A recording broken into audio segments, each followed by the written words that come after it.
Thanks for coming out this morning to officially reopen the Baltimore and Ohio Ellicott City Station Museum's Caboose, and to recognize the improvements to both the Freight House Diorama and the interior of the museum.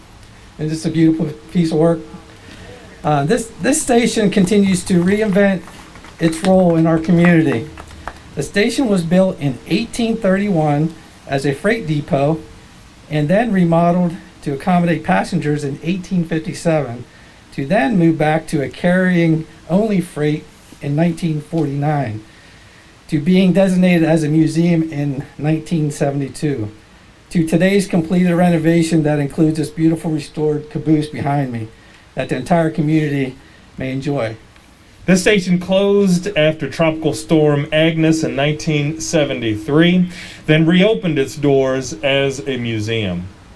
This building's story is similar to many of the historic buildings along our historic Main Street, serving as a true monument to our town's resiliency.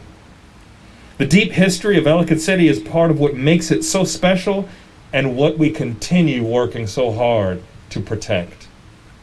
Since our Recreation and Parks Department took over this museum in 2017, we've seen more than 73,000 visitors. And so many of our visitors and residents come to enjoy the beautiful diorama, augmented reality, and travel back in time while walking through this C2149 caboose. This caboose is nearly 100 years old and has consistently served as a landmark for the lower end of our Main Street. And as people stroll down the hill, popping into our wonderful shops and restaurants, they are greeted by a small but important part of our history.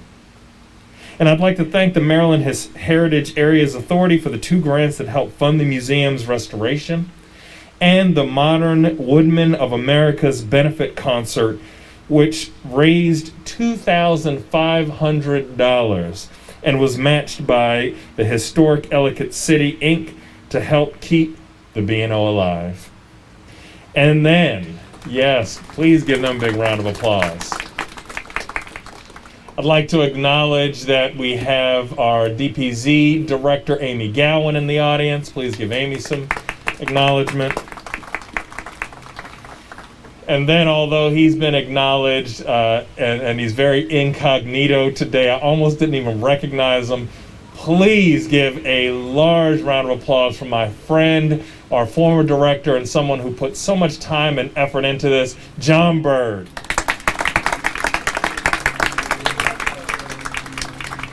And then finally, I'd like to just again thank our Recreation and Parks team for the research, grant writing, the cleaning, the painting, and the organizing and overseeing, so that while we want to celebrate history, we are able to celebrate the very best in a way that really helps take us back into time.